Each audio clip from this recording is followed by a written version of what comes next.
Ya, por tanto. Pues podemos empezar, por tanto. Buenas tardes, bienvenidos a este ciclo de conferencias que giran en torno a esta exposición Manos de Santa y ciclo que se ha creado desde la sede del Palacio del Almirante, segunda sede de Casa de Porras, adscrita al Vicerrectorado de Extensión Universitaria y Patrimonio, conjuntamente con la Cátedra de Patrimonio de la Madrasa Centro de Cultura Contemporánea. Se trata de una jornada en la que también colabora el Grupo de Investigación Arte, Moda e Identidad de la Universidad de La Laguna y el proyecto,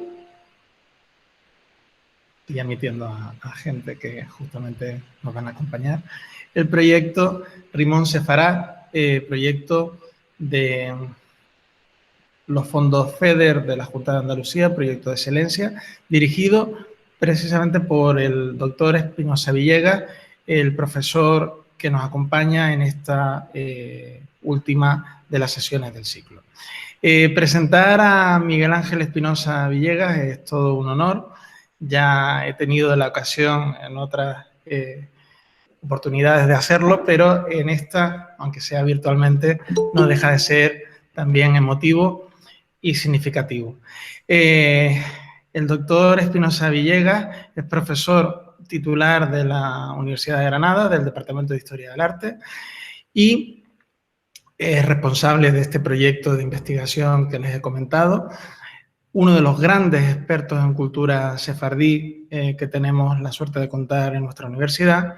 Su tesis doctoral en 1993 fue sobre arquitectura de los judíos en España y a raíz de ahí ha realizado todo un desarrollo investigador en esta materia.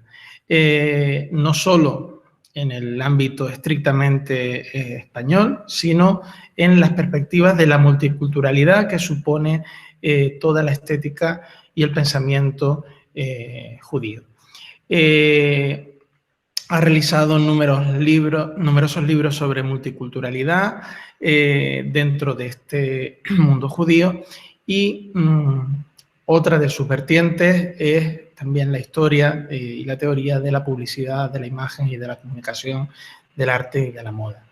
Por tanto, estamos ante la persona que perfectamente conocía ese patrimonio urbano de la ciudad de Granada y esa simbiosis tan interesante como es la judería de la ciudad de Granada, aspectos que van a ser abordados en esta conferencia, a la cual le agradezco la deferencia de haberla titulado en el subtítulo con Manos de Santa, precisamente de judería y conventos Manos de Santa en Granada. Pues sin más dilación, la palabra es suya. Muchísimas gracias por participar, Miguel Ángel. Muchísimas gracias. ¿Cómo se nota que es compañero y amigo de los de verdad? Porque esas palabras tan amables no se suelen recibir todos los días. Yo quiero comenzar agradeciendo precisamente pues, a la organización de este ciclo de conferencias que me permita, que me dé la oportunidad de estar esta tarde con todos ustedes, porque para mí hablar de judería es siempre un motivo muy importante. La verdad es que tengo que confesar que, aparte de los nervios, tengo que confesar que no sé si seré capaz de transmitirle todas las notas que he ido haciendo en este trabajo. Porque hablar de una judería a partir de los conventos de la ciudad, de una judería como la judería de Granada, o bien hablar de los conventos de Granada a través de una judería inexistente, pues la verdad es que puede ser una tarea bastante difícil. Yo, si les parece, voy a presentar, voy a compartir la pantalla porque tengo una presentación con imágenes que me gustaría que fuesen viendo, porque todo lo que les voy a contar sin estas imágenes pues probablemente no tenga mucho sentido. Como les digo, puede ser una tarea bastante difícil hablar de judería, de conventos, porque ¿Qué tiene una cosa que ver con la otra? Yo espero que eso les quede claro a partir de esta exposición, sobre todo porque mi interés es precisamente como muy bien decía David, pues que se comprenda lo de la interculturalidad que ha dado lugar a lo que vamos a ver sobre todo en la segunda parte de esta exposición. Verán, si echamos una mirada rápida a la enciclopedia judaica y a la voz de Granada, es decir, a lo que se le dedica a la ciudad de Granada, la judería de Granada, una voz que fue redactada por el historiador Haim Weinert, nos vamos a dar cuenta de que parece que en este pequeño texto que tienen en pantalla, pues estuviese contenido todo lo que sabemos acerca de la judería de Granada. Por ejemplo, que no fue un único lugar, sino que hubo diferentes establecimientos judíos en toda la ciudad de Granada, pero sí que había una judería nazarí que se extendía desde Torres Bermeja hasta la línea del río Darro. Se nos dice también en esta entrada que prácticamente todos los conocimientos que tenemos sobre la judería se deben a un viajero alemán, a Münzer, que pasa por la ciudad poco después de la conquista y de la expulsión de los judíos. Por eso se encuentra la ciudad en obra y un poco vacía. También nos dice esta entrada que el rey Fernando tuvo la idea de demoler prácticamente la judería para construir una catedral y un hospital. E incluso hay tiempo para hacer alusión a esa leyenda romántica de la Fuente de los Leones, perteneciente a un palacete del visir nazarí Cirí y Ben Agrela, y que sería llevada al patio de la Alhambra. La verdad es que es todo muy bonito, pero reducir lo que conocemos de la judería a todo esto es decir prácticamente que no hay judería. Y decir que no hay judería en Granada, pues me van a perdonar, pero es prácticamente cometer un crimen contra el enorme aporte de la cultura judía al acervo hispano-judío y al acervo sefardí, de la cultura judía granadina. Por eso, mi intención en esta reunión es sobre todo pues, que tengan muy presente que sí que hubo una judería, que no estuvo desaparecida y que esa judería forma parte ya del ADN cultural de todos los granadinos, tanto los de nacimiento como los de adopción. Hoy por hoy, hablar de una judería en Granada implica moverse necesariamente en un espacio muy reducido como es el Realejo. Sin embargo, tenemos que tener en cuenta que judería y realejo no son sinónimos en absoluto. Ni fue la única judería, ni fue la primera, y sobre todo lo que más llama la atención es que el desconocimiento que tenemos de esta judería ha sido buscado y provocado conscientemente a lo largo de la historia. En época cristiana se incorporaron una serie de colaciones más a lo que era el barrio de San Matías. Este espacio que resbala en suave pendiente hacia la Vega y que presumía de haber contenido la judería granadina, permaneció durante toda la Edad Media prácticamente encastrado en sus límites. Los límites son el Mauror al norte, la línea del río Darro al oeste y una línea de murallas que cerraba todo este espacio hacia el este y sur. Es verdad que el estudio de esta área no cuenta con demasiado soporte documental durante la época islámica y que tan solo algunos restos arqueológicos pues, nos hablan de la presencia de un asentamiento ibero-romano en la zona y que estaría en conexión con otro de características similares que hubo en el Albaicín y del que parece ser que dependía. Sin embargo, al igual que Münzer, este viajero alemán del que les hablaba hace un momento, los historiadores contemporáneos como Rachel Arié hablan de que también sitúan la judería entre Puerta Real y Torres Bermejas, aunque es verdad que apunta, por ejemplo, a esa diseminación de familias judías por el Albaicín y por otros barrios que, bueno, tal y como confirmaría, por ejemplo, el texto de las propias capitulaciones. Algo así es lo que hace también Luis Seco de Lucena, para quien no se trató nunca de un barrio aislado del resto de la ciudad. E incluso una historiadora como Erika Spivakovsky, quizá la que ha dado noticias sobre la judería un tanto, ¿cómo diría? Pues para que los que venimos detrás comencemos a a discutir, Erika Spivakovsky localiza el barrio judío anterior al asentamiento del Mauror en la zona de la Torre de San José, es decir, en la margen derecha del río Darro, en lo que sería el Bajo Albaicín. Por cierto, noticias que también da Diego Hurtado de Mendoza en su Guerra de Granada, que se escribe entre 1571 y 1575, es decir, fechas bastante próximas. Para Spivakovsky, esta torre de San José que fue el minarete de la mezquita Casabat Karnata, sería también el núcleo, el eje en torno al que se centró esta población judía primitiva. Ella utiliza, por ejemplo, el nombre de Garnata, de Casabat Garnata, como una evidencia de la existencia de aquella Garnata al-Yahud de la que todo el mundo hablaba. Es decir, para ella esa Garnata al-Yahud fue real y desde luego tuvo ese asentamiento en la zona del Bajo Albaicín. Ese asentamiento judío debió de estar compuesto, en caso de su existencia, pues por un grupo reducido de artesanos, de pequeños comerciantes que podrían haber residido en esta zona sin menoscabo del esplendor que tuvo, por supuesto, la judería nazarí al otro lado del río. Spivakovsky incluso habla de la presencia de un pequeño cementerio judío en conexión, por supuesto, con el cementerio musulmán y muy cerca de la puerta de Puerta Elvira. Con lo cual nos estaría también diciendo que efectivamente esa comunidad judía en la zona del Bajo Albaicín pues sería factible porque tendría ese cementerio en una zona próxima. Sabemos que el poblamiento de la zona del otro lado del río, esa zona llana que queda entre los ríos Darro y Genil, no se produce hasta el siglo XI, el inicio de este asentamiento. Se inicia precisamente con la llegada de una población que procede de Medina Elvira y que ahora se centra, se va a localizar en la ciudad, en la ciudad que sustituye a la capitalidad, a lo que era Medina Elvira, la capital de la antigua Cora, que va a ser Granada a partir de 1013.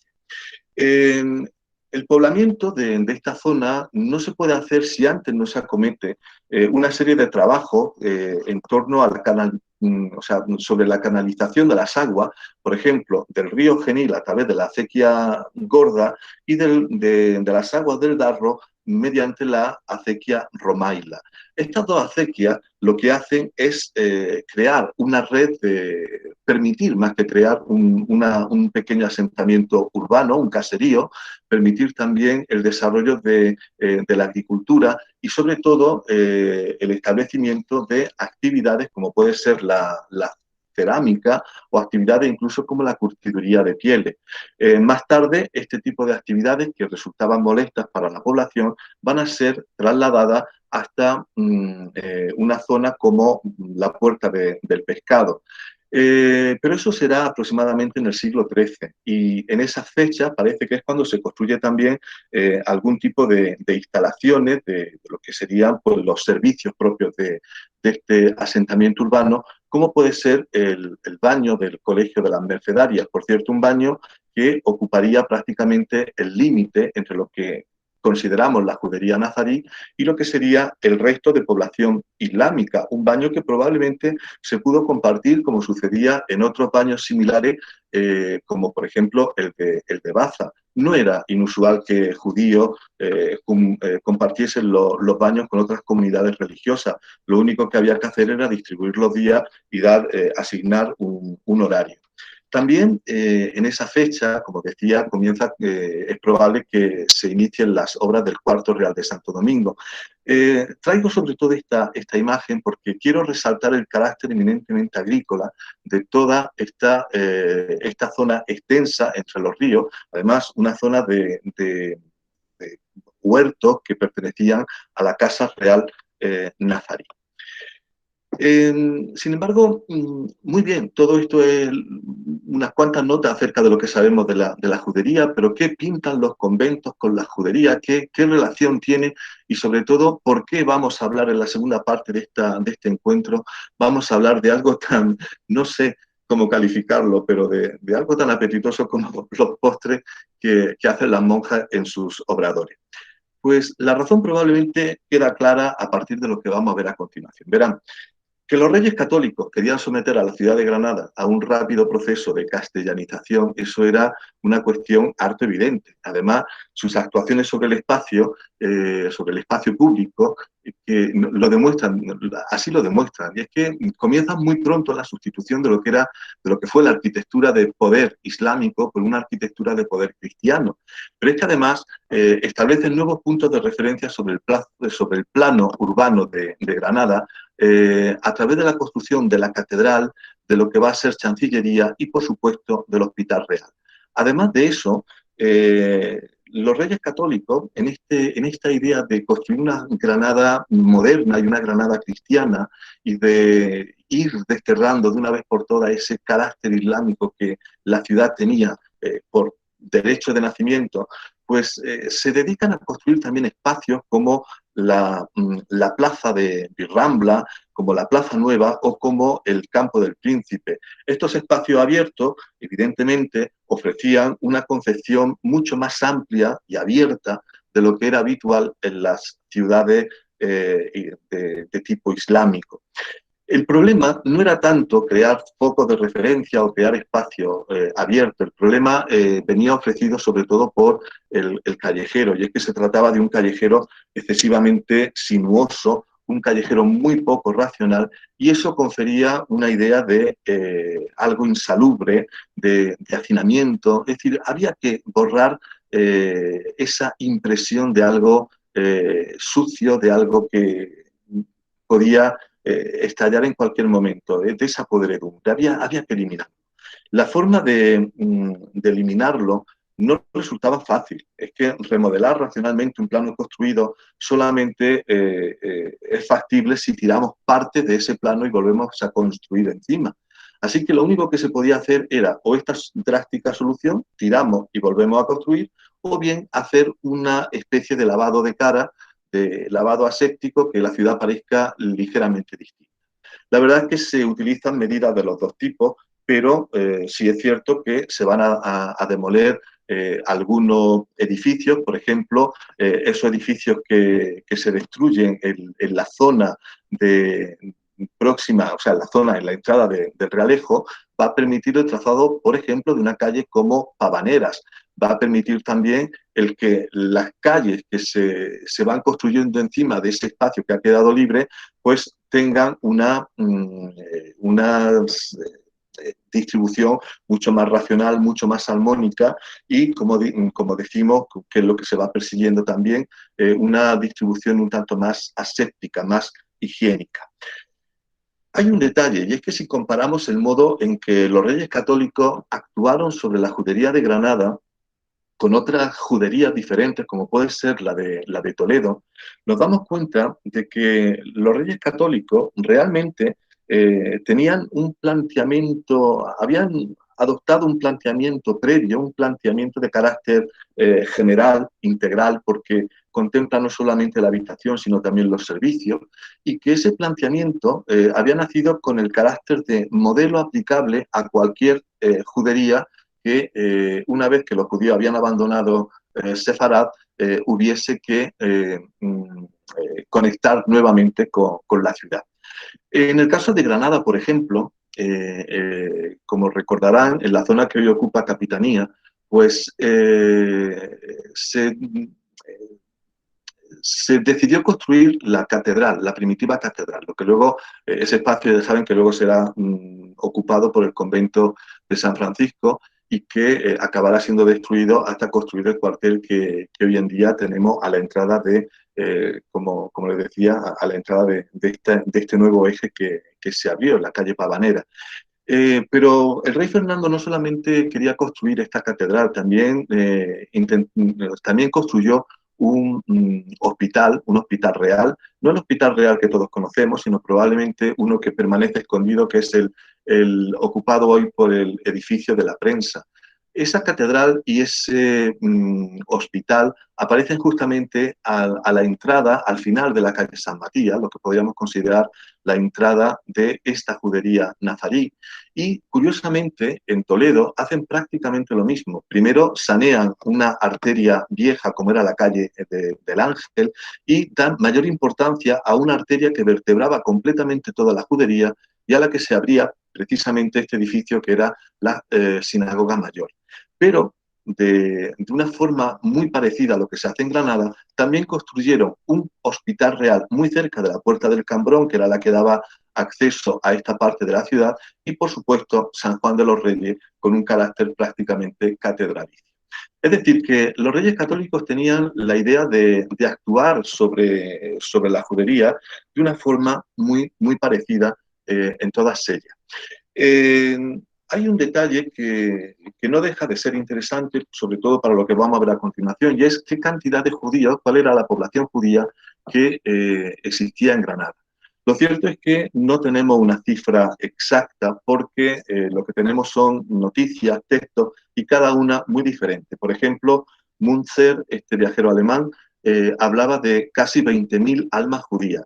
Me van a perdonar, pero 20.000 almas judías era excesivo, cuando lo más probable es que en todo el reino de Granada la cantidad de judíos fuese aproximadamente de unos 3.000, 3.500. Hay otros historiadores, como es el caso de Ladero Quesada, que utiliza los documentos de Simancas y nos dice que lo que había en Granada eran aproximadamente en este momento unos 110 hogares judíos. Naturalmente eso reduce mucho la cantidad de población judía. Una cosa interesante es que la conquista de Granada fue de algún modo publicitada o de algún modo vendida ante el resto de Europa como un acto que se realizaba en favor de la fe. Y ese carácter de cruzada determina en buena parte lo que son las actuaciones y los modos de apropiación del terreno del reino de Granada y del terreno de la ciudad. En este modo de apropiación, curiosamente, se le da un gran poder administrativo al poder religioso. Esto no era nuevo, esto había sucedido desde el primer momento en que los reinos cristianos del norte comienzan su expansión. Los reinos cristianos, a medida que iban avanzando en la conquista, iban estableciendo iglesias y monasterios, porque entendían que era la mejor forma de sujetar la población, de la nueva población de colonos al territorio y sobre todo de permitir de crear puntos de encuentro donde esta población, al menos los días de fiesta, como podrían ser los domingos, se encontrase, hablase y comentase cuáles eran los problemas que le estaban surgiendo en esta ocupación agrícola de las tierras. Pues bien, el uso de conventos y de iglesias, pues para articular el espacio ocupado, va a ser también un instrumento de control en Granada, a la vez que va a servir como una forma de evidenciar el cambio de religión.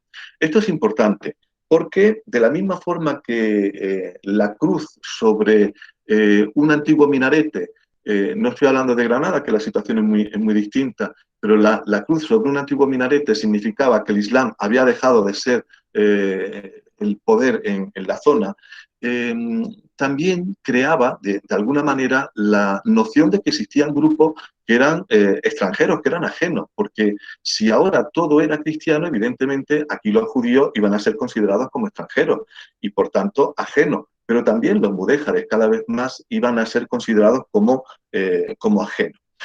Lo cierto es que franciscanos, dominicos, carmelitas, agustinos, jerónimos, cartujos, mercedarios, trinitarios y las monjas comendadoras de la Orden de Santiago llegan a la ciudad y todos ellos van a participar en la configuración de un esquema perfecto de apropiación en donde la fe, y esto es muy importante, donde la fe y la economía se daban la mano y repartían réditos e intereses.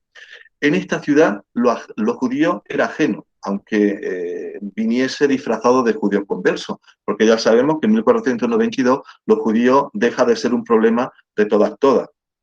Pero no solamente los judíos, como decía, lo mudéjar también comienza a ser poco a poco entendido como algo, como un elemento disturbador. Y, por tanto, lo que había que hacer era asimilarlo de la mejor manera o eliminarlo cuanto antes. El sacralizar la ciudad, es decir, convertir la ciudad islámica en una ciudad cristiana, la verdad es que resultaba muy fácil. Bastaba con utilizar la red religiosa que ya había sido tejida por las mezquitas, por los oratorios, por los edificios de culto musulmanes. Lo que sucede es que las capitulaciones del 25 de noviembre de 1491 salvaguardaban la permanencia de esa red. Eso sí, se confiaba en que muy pronto todos estos musulmanes acabarían convirtiéndose al cristianismo y dejarían de ser un problema. El problema, ya sabemos que duró unos cuantos lustros más.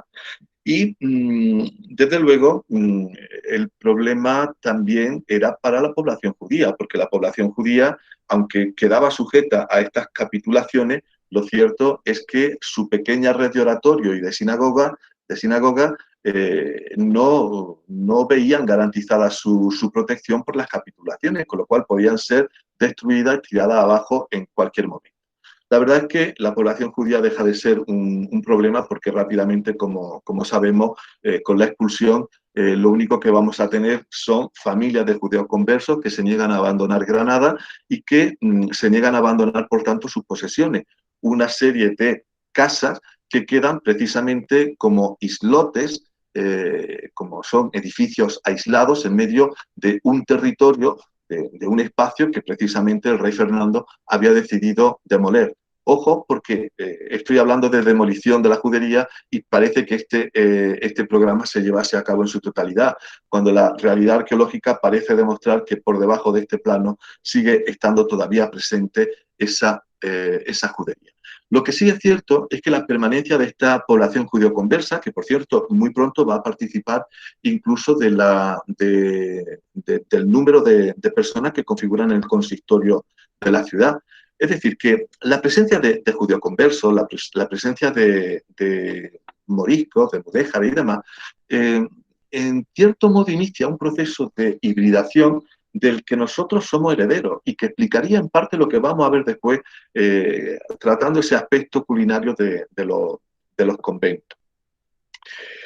Hay un detalle que sí quiero resaltar, y es que con esos planes de construir una ciudad totalmente moderna, una ciudad cristiana, sobre la base de una ciudad islámica, como era Granada, que tenían los reyes católicos, la única posibilidad de actuar sin mucho problema era la judería, porque no había quedado vacía del todo, pero sí que en cierto modo era un espacio en el que se podía trabajar sin ningún problema. Sin embargo, sí que había un problema, porque trabajar únicamente sobre este espacio de la judería podría haber sido entendido por el resto de la ciudad como que podían seguir viviendo bajo la autoridad islámica sin mayor complicación.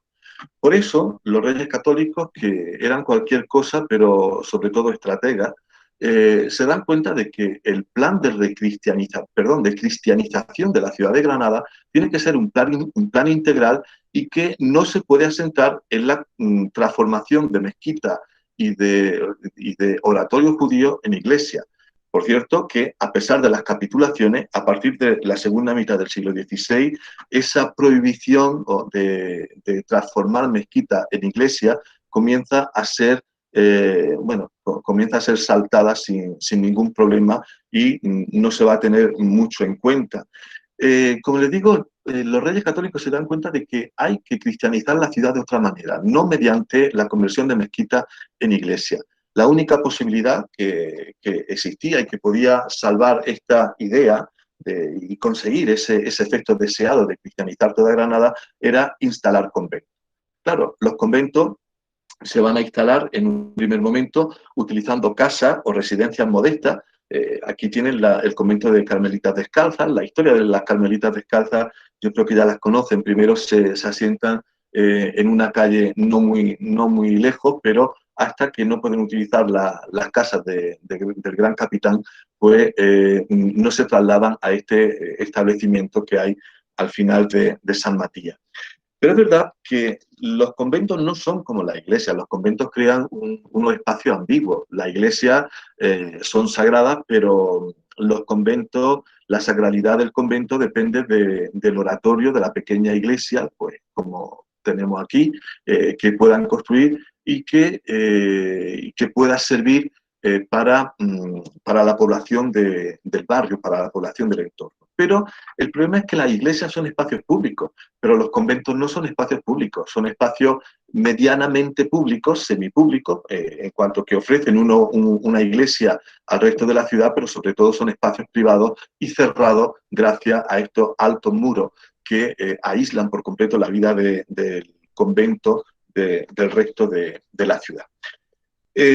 Muchos de estos conventos contenían incluso sus propios huertos, sus propias vegas de cultivo, y de esta manera podían aislarse en cierto modo del bullicio de la ciudad, podían vivir aislados, con lo que la clausura, a la que corresponde la mayor parte de las órdenes que se asientan en este primer momento, la clausura se veía facilitada y además reforzada. Esos jardines y esos huertos que había detrás de las tapias de los conventos también permitían un modo de vida que va a ser la expresión, y vamos a pasar ya a esta segunda parte de la exposición, un tipo de vida que va a ser expresión de esa hibridación de la que antes les hablaba. Porque la hibridación significa recoger no solo población propia de la ciudad, sino que viene también una nueva población cristiana, en la mayor parte, no siempre cristiana vieja, pero sí una población que viene a hacer número en estos conventos, que trae sus propios usos, sus propias formas, sus propias costumbres. Y aunque existan estas tapias, la verdad es que el proceso de mezcla entre la población se da. Porque, como siempre, siempre diré, una cosa es la clausura y otra cosa es que las monjas que deciden vivir, o los monjes que deciden vivir esta clausura, rechacen por completo lo que sucede en el mundo, lo que sucede al otro lado de sus tapias, de sus ventanas. Vamos a ir viendo entonces, si les parece, cómo poco a poco se va asistiendo a ese proceso de hibridación a través de algo tan cotidiano y de algo tan simple como es la cocina, como es la comida. Tal vez el aire del misterio que envuelve a lo divino sea aquello que hace más valiosa unas cuantas recetas que permanecen escondidas en los libros de cocina de las órdenes y de los monasterios. Desde el siglo XIX, tras la desamortización, muchos de estos libros van a tener que ser desempolvados, sacados de su estante, de su anaqueles, y llevados de nuevo a la cocina, porque van a servir para ayudar económicamente a unas congregaciones que están pasando auténticas penurias, verdaderos apuros económicos. La cocina del monasterio, una cocina que siempre ha sido popular y además comedida, perpetuaba las formas tradicionales de hacer y sobre todo servían para transformar el calor del cariño en oración. La verdad es que eran otros tiempos. Estos tiempos a los que me refiero eran los de Santa Teresa de Ávila, que veía a Dios entre fogones. Y la verdad es que muchos de estos conventos, como decía antes, contaban con sus huertas, contaban con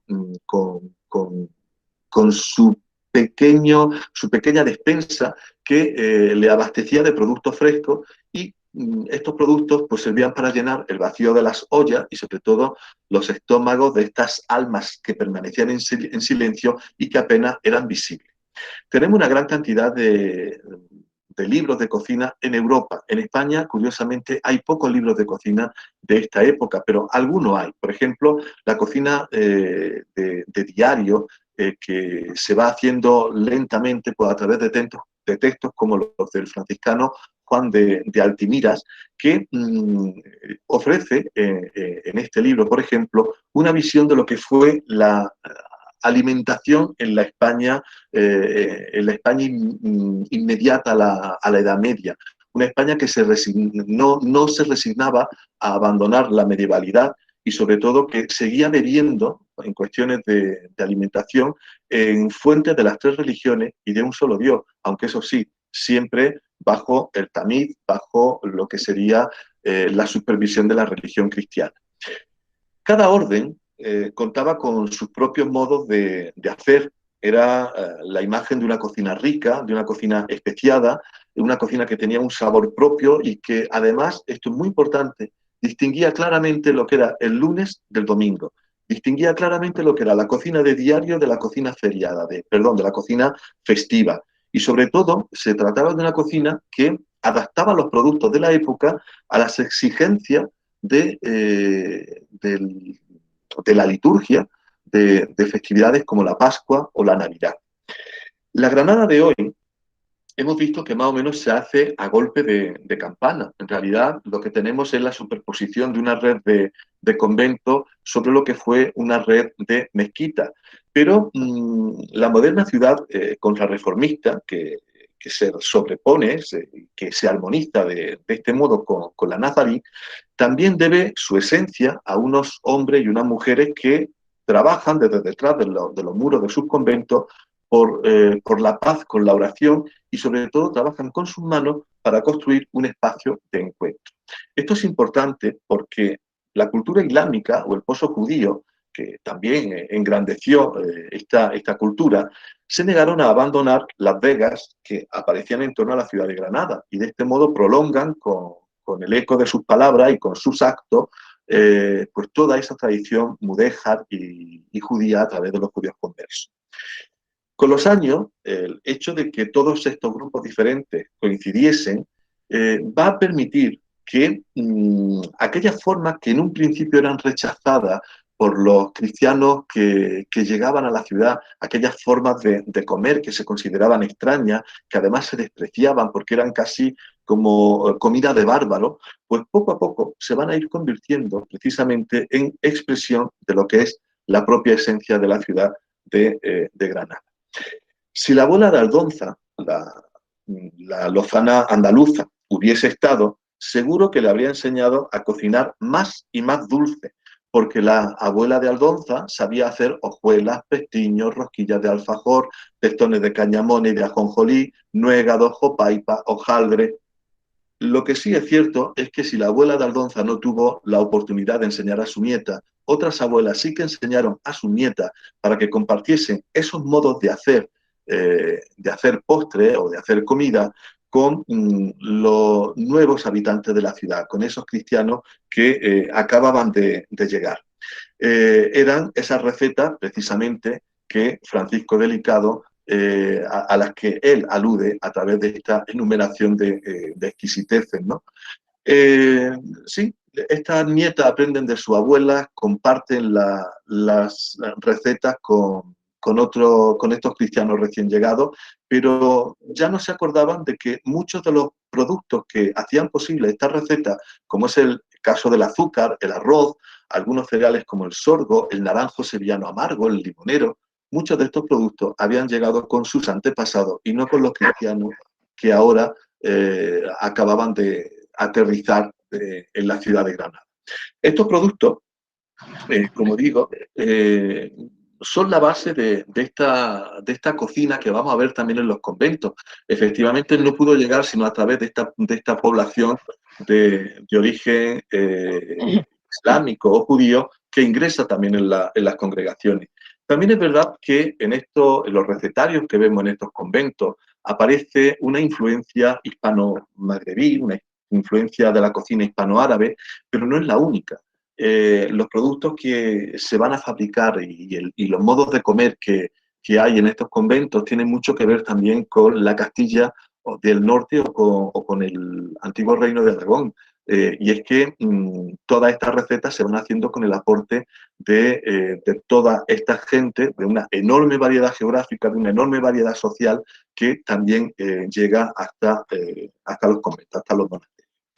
Bien, la mayoría de los conventos femeninos de Granada nacen durante el siglo XVI, pero los cambios desde entonces han sido muchísimos. Muchos de estos conventos han desaparecido recientemente, otros se han trasladado, no todos se dedican, por cierto, a la preparación de dulce, Pero podríamos decir que lo que verdaderamente sanciona esta costumbre, que además era una costumbre que ya existía en estos conventos desde muy antiguo, va a ser la Constitución Apostólica Sponsa Christi para promover el Sagrado Instituto de las Monjas que promulga Pío XII. En esta Constitución Apostólica se conmina a las monjas a que, o sea, a adoptar algún tipo de actividad que proporcione a las monjas una subsistencia segura y decorosa. Bueno, más seguro y decoroso que algo que ya se conocía perfectamente, que era como era la fabricación de dulce o la fabricación de postre para vender, pues probablemente no haya. Así que miel sobre hojuelas, porque se encuentran con una actividad que es fácil de realizar y con una actividad que, bueno, pues le va a proporcionar esa subsistencia segura y decorosa que todos van buscando. De esta manera, nada, una buena parte de los conventos dedicados a esta actividad de dulce se van a sentar en la zona baja de la ciudad y desde esta zona van a seguir lanzando sus aromas de mantecado y de mostachones. Es el caso, por ejemplo, del convento de San Antón, convento en la calle de San Antón, recogida, que recientemente ha abierto su obrador y su punto de venta a la calle. También es el caso de las comendadoras de Santiago, pero tenemos mucho más. Tenemos el caso del convento de San Jerónimo o el caso del convento de la Encarnación. La verdad es que hacer un repaso de todo ello sería motivo de otro encuentro y no les quiero aburrir mucho, me van a disculpar, pero es que es verdad que hacen cosas maravillosas. Y a esta hora ya puede ser un poco provocación, porque ya a esta hora comienza a sentirse el hambre. Los conventos de Granada, a lo largo del siglo XVI, proliferaron y alcanzaron una proporción casi desmedida en comparación con las zonas rurales inmediatas. Podemos decir que había demasiados conventos, tal vez para una ciudad que se fue empobreciendo poco a poco y que se fue reduciendo, porque también la población fue decreciendo. Sin embargo, la época de la Contrarreforma supone un impulso para los monasterios y para los conventos, para los establecimientos religiosos, y aunque ya no cabían más en la ciudad, eso es verdad, aquí tienen el plano de Granada con la distribución de estos conventos. Ya ven lo que les decía sobre este plano, cuál era la idea de los reyes católicos. Realmente no hay una parte de Granada que no tenga su convento. También hay un detalle que luego podríamos analizar. Esta es la zona de la antigua judería. Ya ven cómo los conventos se sitúan muy próximos a la zona de la judería, en los límites, pero no penetran en lo que fue ese espacio judío. Puede haber varias causas, es decir, por ejemplo, el que la mayor parte de estos espacios fueron utilizados como pago a los militares que participaron en la guerra. Entonces se convirtieron sobre todo en casas señoriales. Puede ser también que al tratarse de una zona bastante hacinada, bastante poblada, por la familia judía, no quedase esos espacios de huerta que sí había, por ejemplo, en la zona donde aparece el convento de las comendadoras de Santiago, que ocupaban esas antiguas huertas que pertenecían a la casa real nazarí. Hay un detalle importante con estos conventos y es que contribuyen de una manera decisiva a lo que podríamos llamar la zonificación de Granada. Gracias a estos conventos es como algunos de los barrios de Granada van adquiriendo su propia personalidad y lo hacen de una manera muy simple. Bueno, esto sucede en el Albaicín, por ejemplo, que en 1571, a los enfrentamientos con los moriscos, comienza a despoblarse, pero también sucede en el que resulta que va a ser esa zona desocupada también por alguna familia judía y que quedaba y que era una zona que se podía repoblar. Estos conventos ofrecían a la población que se asentaba o que quedaban en estos barrios, ofrecían un punto de encuentro, pero ofrecían también sus servicios. Y el hecho de depender de estos conventos, de alguna manera, fue creando la sensación de unidad. No quiero decir que esto esté detrás de esta expresión tan albaicinera de voy a bajar a Granada. Pero es verdad que la gente que vivía en el Realejo durante buena parte de la Edad Moderna, por ejemplo, pues permanecía aislada por los cursos de agua. Era casi como una zona completamente al margen de lo que sucedía en el resto de Granada. La verdad es que estoy siendo bastante exagerado, la realidad era un poco diferente, pero sí es verdad que hay algo de zonificación en torno a la presencia de estos conventos. Por supuesto que la vida en el convento, detrás de los muros, se desarrollaba al margen de la ciudad, tenía sus propias reglas, tenía su propio horario establecido desde la UDES a completa. Todo esto pues significaba que también había oraciones personales, había que asistir a la misa de la mañana, al ángelus, a la hora sexta, a los rosarios. Todo esto sin olvidar que había momentos dedicados al trabajo, al descanso, la lectura, el alimento. Bien, la verdad es que la clausura no se olvida, como les decía, de la calle. Esos servicios que prestaba servían también para dar a conocer a Dios a través de las limosnas, a través de las ofrendas, aunque a veces los propios conventos eran los receptores de esas limosnas, pero eso significaba también un intercambio con de la gente. Así que su presencia legitima o de alguna manera avala ese proceso de zonificación al que hacía alusión hace un momento.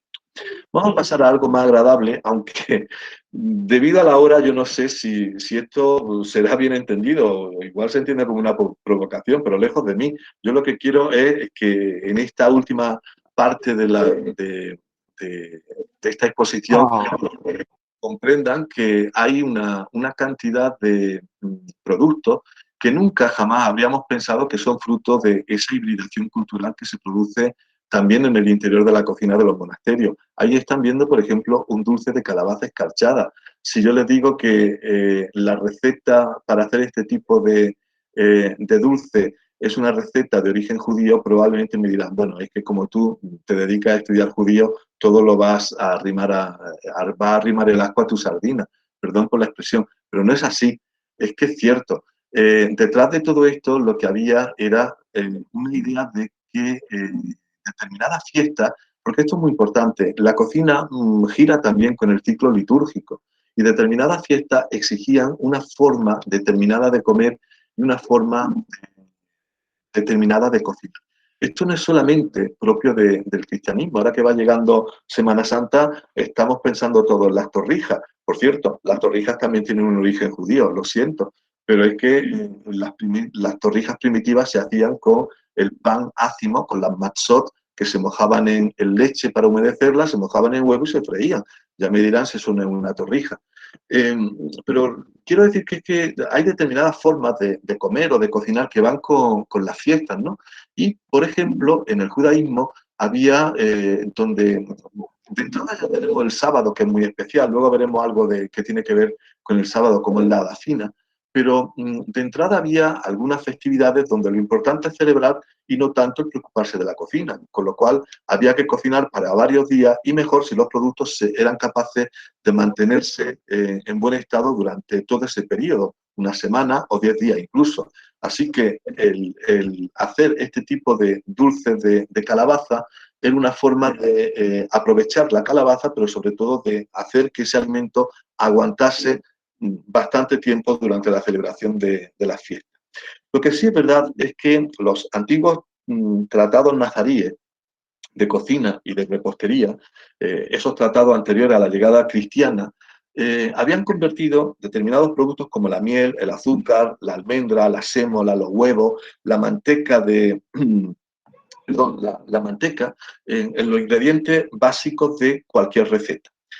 El problema con estos productos, especialmente con la manteca, venía cuando en la ciudad se nos instala la Inquisición, la omnipresente Inquisición que obliga de alguna manera a sustituir esas mantecas que hasta ese momento eran más mantecas de vacuno o de ganado lanar y caprino. Bueno, pues esas mantecas van a ser sustituidas por las mantecas porcinas. Porque cocinar con grasa de cerdo era, evidentemente, cantar a los cuatro vientos que uno era cristiano y por supuesto, cristiano viejo. Eso significa que determinados productos van a verse, van a ver cómo las recetas, perdón, nuevos productos, lo que van a hacer es alterar las recetas originales, pero el modo de cocinar estos productos varía realmente muy poco.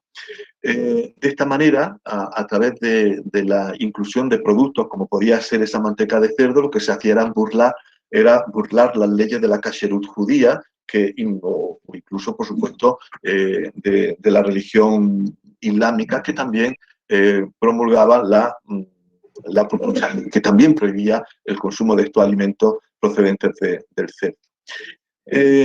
Poco a poco nos vamos a ir dando cuenta de que se van adoptando estas antiguas recetas nazaríes, se van adaptando y se van incorporando precisamente al ciclo litúrgico, como les decía.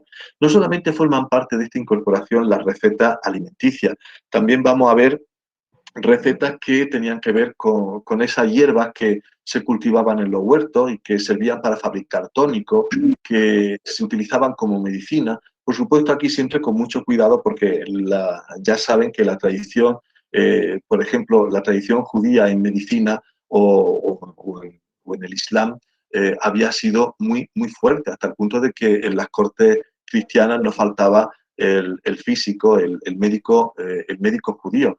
Entonces, el que alguien conociese todo este tipo de recetas era pues, bastante sospechoso, así que muchas de estas recetas comienzan a ser santificadas desde los muros de los conventos. Pero no solamente podemos encontrar la hibridación en este punto, es decir, en el punto de la receta, también en las costumbres. Hay cosas muy judías. En determinadas formas de cocinar que nos pueden llamar la atención. Por ejemplo, estaba hablando hace un momento de recetas medicinales. Bueno, pues una de las partes importantes de la medicina judía consistía también en el recitado en salmos, de encantamientos. De hecho, estos recitados también eran puestos en tela de juicio por los propios judíos. Maimónides, por ejemplo, los criticaba muchísimo. Pero esto de aplicar el remedio acompañado de un recitado, esto pasa del judaísmo a través de los judíos conversos, pasa a muchas de nuestras familias. La verdad es que no solamente eso, muchas costumbres, por ejemplo, que vamos a ver en los conventos, también también pasan al judaísmo, es decir, que la mezcla, la influencia va a ser en ambos sentidos. Verán, les voy a contar una anécdota que me sucedió en Israel, cuando vivía en Israel, me encontré con una cocinera judía que procedía de Esmirna, hablaba judeo-español, por eso nos entendíamos perfectamente, pero me hacía gracia porque esta cocinera me contaba que cada vez que hacía, por ejemplo, el bizcocho, o cada vez que hacía el baklava, es decir, un postre otomano, también se puede encontrar en Grecia, pero que cada vez que cocinaba y que tenía que meter las cosas en el horno, se santiguaba y rezaba, y nombraba a la Santísima Trinidad. Y yo le decía, pero vamos a ver, pero Esther, que eres judía, ¿tú cómo puedes persignarte y nombrar a la Santísima Trinidad? Dice, no lo sé, pero yo es que lo necesito porque es que si no, ni el bizcocho sale, ni el baklava sale, no sale nada. Entonces, pues como esto es tradición en mi familia, pues yo sigo haciendo. Claro, el problema es que esta tradición de rezar mientras los alimentos están en el horno, en el convento no nos van a extrañar. En un convento donde, curiosamente, se utiliza el credo y el Padre Nuestro como medida de tiempo y para saber cuánto debe de cocer un alimento o cuánto debe de estar en el horno. Así que, ¿qué nos va a extrañar si en el convento esto sucede? Que esta amiga mía pues me comentase que ella también rezaba y se persignaba cuando metía algo en el horno. Claro, el problema es que si yo rasco un poco, seguro que habría encontrado orígenes judeocristianos en su familia, es decir, que probablemente se tratase de una familia de marranos, de judeoconversos, que vuelven después al cristianismo cuando llegan a un territorio como puede ser el Imperio Otomano o el norte de Europa. Pero ya digo de idea, lo que nos demuestra es que existe una gran comunicación entre todas las comunidades hasta constituir algo como lo que estamos viendo. Voy a ir muy deprisa porque ya quiero terminar, sobre todo pues, para dejar un tiempo por si quieren hacer alguna pregunta o algún comentario. Pero verán, nos llama mucho la atención en cuanto a la dieta de estos cristianos y judíos que podemos encontrar en la ciudad de Granada, que rápidamente, digo cristianos y judíos, rápidamente adoptan la grasa animal, incluso de estos judíos conversos, adoptan la grasa animal e incluso la grasa del cerdo. Sin embargo, los usos culinarios, tanto de judíos como de musulmanes, no habían dado tanta importancia a la grasa animal, sino que se habían basado sobre todo en elementos, ahora veremos todo esto, no se preocupen, se habían basado sobre todo en el uso del aceite de oliva. El aceite de oliva es para la cocina judía e islámica lo que la grasa era para la cocina cristiana. Había en la dieta algunas cosas muy curiosas. Por ejemplo, la carne no formaba parte de la dieta por razones obvias, no solamente porque era un alimento caro, era caro de obtener, sino porque la carne también se relaciona en el cristianismo con la idea de pecado, con la idea de bajas pasiones, de que la carne llama a la carne, mejor si no consumimos carne y nos abstenemos no solamente durante la cuaresma, sino en la medida de lo posible durante todo el año. Así que la carne era solamente un alimento que se utilizaba para las dietas de enfermos. El resto de productos que podemos ver en la dieta son siempre los productos basados en la tríada mediterránea, es decir, el aceite, el vino, por supuesto, la uva y, naturalmente, lo diré, todos los productos secos y el trigo. Es decir, todos los frutos secos que podemos ver a continuación y el trigo. El trigo, incluso también cuidado porque el trigo la harina de trigo, por ejemplo, era un producto que se consideraba un índice de estatus.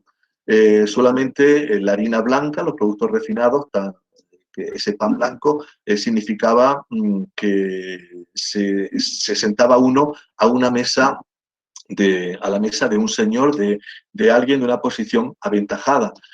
Para el resto de los mortales, las harinas de cualquier otro cereal, como puede ser el centeno o incluso la avena, era la harina era la harina suficiente, la harina que bastaba. No obstante, en el judaísmo sí que se hacía este tipo de pan de harina, este tipo de pan trenzado, la jalá, porque era necesaria, era una costumbre para la celebración del Shabbat.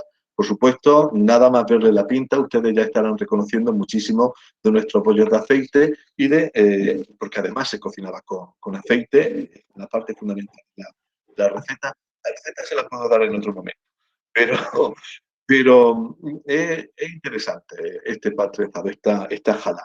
Se trataba de una dieta donde lo que más predominan son las especias. Esto tiene que ver con ese gusto semita por la conservación de los alimentos en el desierto y las especias de todo tipo. Dense cuenta de que el reino nazarí, el reino de Granada, era una de las puertas de entrada de todos estos productos, después de la ruta de las especias, de la ruta de las caravanas que atravesaban Asia, en la península ibérica e incluso en Europa. Entonces, especias muchísimas, las mismas que seguimos utilizando en nuestra cocina.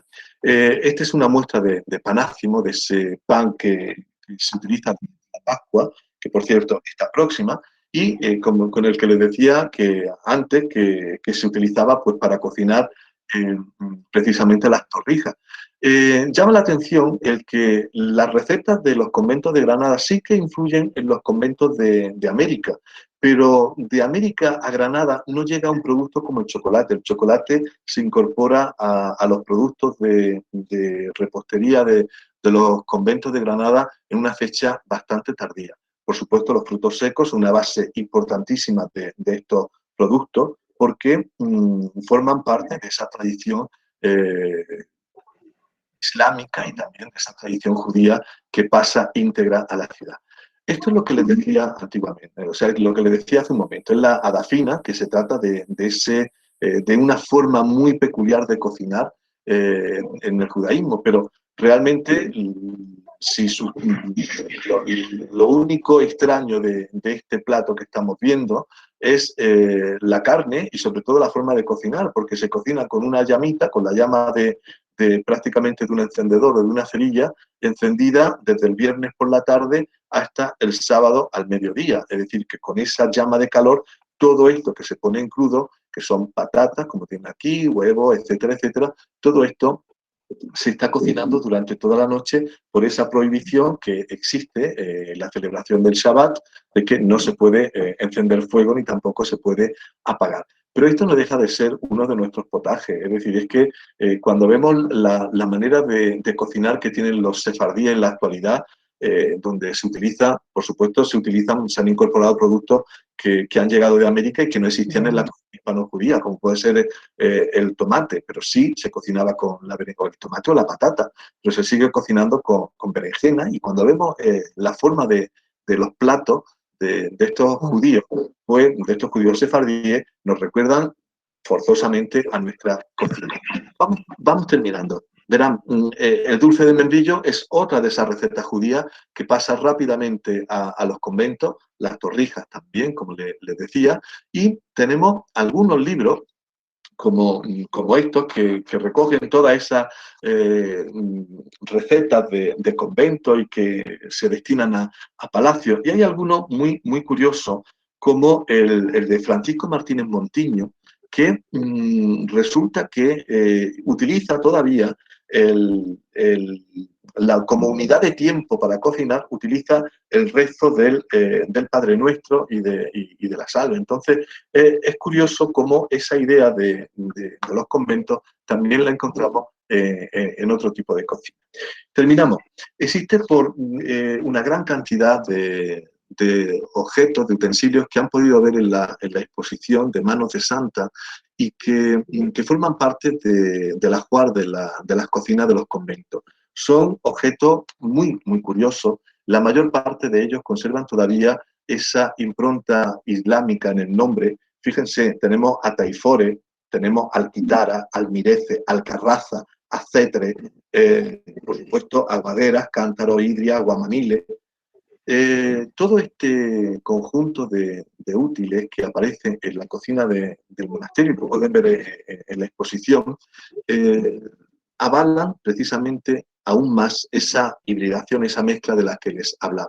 Por cierto, en las cocinas de los monasterios era muy habitual, las cocinas a partir de la Edad Media, era muy habitual este resalte para el fogón para evitar que las cenizas manchasen el resto de la estancia. Perdón por pasar una hora, me he pasado unos 5 minutos, pero quería llegar hasta aquí. Voy a dejar de compartir por si tienen alguna consulta o alguna apreciación que hacer. Muchísimas gracias. Muchísimas gracias, Miguel Ángel, por esta magnífica disertación, y como ya es tradición, pues un aplauso virtual que la verdad que pueden usar los micros como otras veces. Muchas gracias. Iniciamos un turno de debate, de reflexión. Pueden hacerlo bien a través del chat o por el micrófono si tienen alguna duda, alguna cuestión, que se han abordado aquí varias muy interesantes.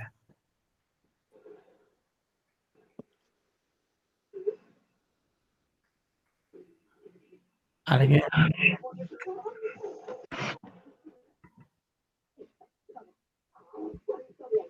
Hay muchos ejemplos interesantes. Sí, salud. Yo solo tengo una duda, Miguel Ángel. Primero decirte que estoy encantada de verte, aunque sea en la pantallita. Muchas gracias. Como me gusta la cocinita, igual que a ti, cuando ha hablado de Juan de Altamiras, se me ha ido, como si sordilla, se me ha ido un poco el que has dicho que la cocina que él planta en ese libro o que transcribe en ese libro, ¿de qué época es? ¿Del Renacimiento? ¿De cuándo?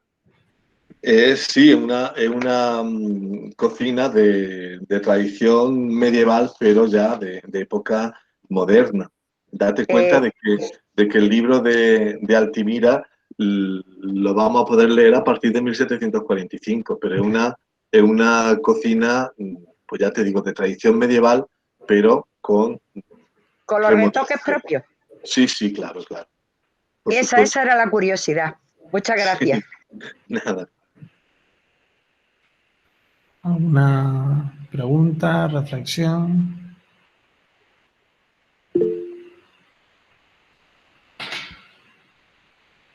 Ay, por Dios.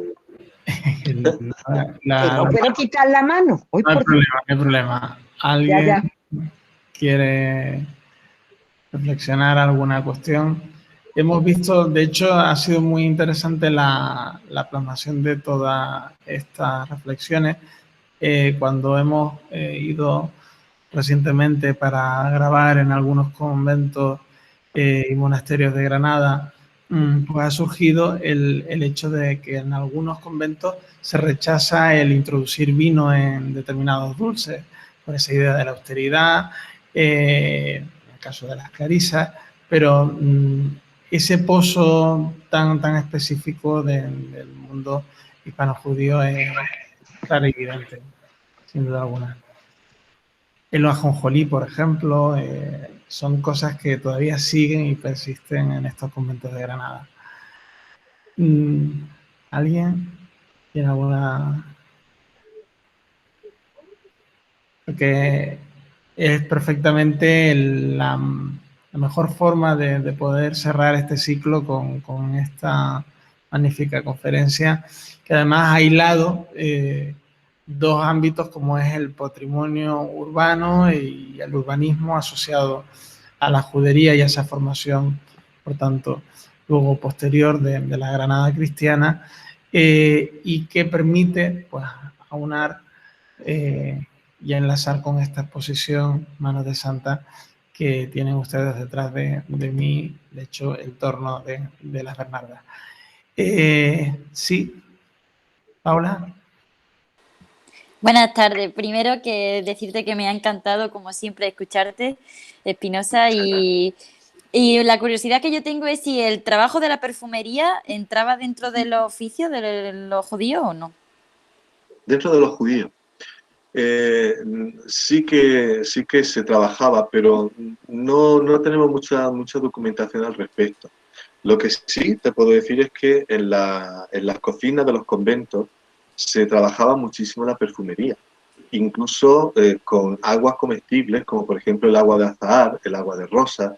Todos esos productos forman parte, es decir, son recetas que puedes encontrar en los recetarios de los monasterios y curiosamente también en muchos recetarios de origen sefardí, porque sí es verdad que aunque no hubiese como digo, esa dedicación a la perfumería de por sí entre los judíos, que sí que había, sobre todo después en el Imperio Otomano se pueden encontrar, pero no tenemos mucha documentación de que en España fuese una de sus principales de sus principales dedicaciones. Date cuenta de que el aroma, los perfumes llegan sobre todo asociados a las grandes rutas comerciales, llegan de Oriente. Entonces, no, pero sí que en los conventos Pero que había... puede ser, ¿no? Sí, De que sí, no, algunos sí, ¿no? sí, sí, por supuesto que Ah, tenemos vale. noticias de algunos, pero especialmente, como te digo, en la zona, perdón, es que a Paula le hablo de tú porque es que tenemos relación de alumna y profesor, entonces nos conocemos de hace muchísimo tiempo. Hace siglos. Sí, no es que puede extrañar, no es por eso. Pero Paula, sí es verdad que hay algunas noticias de judíos dedicados a la perfumería, pero no tenemos mucha documentación en el caso de la península ibérica. Sí, asociada a las cocinas de los monasterios y también en los monasterios del norte donde se hacían cocciones de hierbas pues, para obtener la esencia. Esencias que luego se aplicaban, por ejemplo, a la cocina o a esas recetas de medicina de las que hablaba. No sé si te respondí. Sí, sí, sí, totalmente. Si es que era una curiosidad ya por saberlo, porque sé que justo en esta corrala lo que había en aquellos tiempos era una fábrica de perfume y como se trata de la zona del Realejo, no sabía si a lo mejor podría pertenecer a un oficio de aquellos judíos que podrían haber aquí. Sí, pero cuidado con la zona del Realejo, porque no todo el Ya, Realejo era judería, como dije en un momento, ¿eh? ya lo sé, ya lo sé, Sería ya lo mucho sé. más pequeña de lo que realmente la Sí, gente además, suele después pensar. pensándolo de que como esto ya tira más por calle Santiago, yo creo que no. Puede ser que no. No lo sé. No lo sé. Habría que verlo. Sí. De hecho, el proyecto que lidera Miguel Ángel Espinosa precisamente va a permitir dilucidar varias cuestiones al respecto de la judería en Granada. El agua de rosa se sigue utilizando como licor, curiosamente en uno de los conventos, de los pocos conventos de Granada que fabrican licores, que son las Carmelitas Calzadas, y precisamente venden un licor de agua de rosa. O sea, que curiosamente sigue. Y algunas recetas de licores, no de licores, perdón, de aguas, de fruta y demás, sí que vienen de América. Es quizá lo que América devuelve al préstamo de recetas que se lleva desde el sur de la península. Sí que vienen algunas recetas de agua. Ah, y si tienes la receta del pan jalá, la quiero. Es que es receta familiar, no sé si dártela. Sí, no hay problema, ya te la paso. Que con las orejas de Haman tuve una experiencia fatal. Fatal. Bueno, Muchas gracias. Muchas gracias. No sé si hay alguna reflexión, alguna pregunta más. Sí, yo, Sí, la torrija, la torrija. Has dicho que es de origen judío, sí, pero muy antigua, muy antigua, muy antigua. tan antigua como... Pues probablemente Ahora te sí. digo por qué te lo pregunto. Por Vale. eso es la curiosidad. Probablemente sí, porque como sabe, en la Pascua existe la prohibición de comer pan que tenga levadura. Entonces solamente se utiliza Efectivamente. el pan ácimo. Pero es que el pan ácimo es un pan tan seco, tan áspero, si es que no tiene nada, es que no lleva nada. Es harina y agua prácticamente. Entonces, para hacer en esta época en la que no se puede comer absolutamente nada que lleve hametz, que lleve algo como la levadura, pues lo que se hace es inventarse todo tipo de productos con una harina de matzá. Es decir, esa galleta, ese panácimo, se tritura y con esa harina es con lo que se hacen muchas cosas. Pero, por ejemplo, se pueden hacer tortillas dulces, o se pueden hacer albóndigas, pero una de las cosas que se hace con esta matzá es precisamente humedecerla en leche y bañarla después en huevo y freírla. Y añadirle algún tipo de jarabe dulce, como puede ser, pues, bueno, o añadirle azúcar directamente. Pero yo creo que la receta es muy, muy antigua, sí. Además, Ahora son productos... te digo, Sí, Miguel Ángel, por qué te lo pregunto. vale, termino Porque un leí en momentito. algún momento que estos, los romanos, pero del primer siglo, Sí, ya utilizaban algo así como torrija. sí, Entonces sí, digo, sí. claro, los romanos que estaban en todo ello, en el mundo judío y en el que no era judío, pues algo tomarían de ahí. Pero entonces comentaba el texto que leí, que no era tampoco de una fiabilidad absoluta, decía que lo que hacían era mojar pan en leche. Pero Sí. claro, ya no habla del huevo. Y entonces No, digo, a lo mejor viene de tan antiguo que viene desde ahí. no me extrañaría. Es que el huevo tiene, en el mundo judío, tiene un significado muy especial. Es decir, cada producto tiene su propia significación, pero el huevo está asociado a la idea de renacimiento, de vida eterna. Entonces, el utilizar el huevo en un producto asociado a una fiesta como Pascua, la Pascua ya saben que conmemora la salida de Egipto y la llegada a la tierra prometida, es también un poco la promesa de vida eterna, de felicidad eterna. Entonces, los productos, como sucede también en la repostería de los conventos, determinados productos son más importantes por lo que significan que por el valor que aportan al alimento. Entonces, en el caso de la cocina judía es así, pero también en la repostería conventual, es decir, que funcionan de una forma muy, muy paralela. Muchas gracias, ya era eso, son curiosidades que me dan por el tiempo, le han echado el ingrediente, no le han echado el ingrediente, y esto es para Paula. Paula, si no te da la receta, como a mí me ha pasado como a ti, me he puesto a buscarla en internet. Pero me he hecho un lío.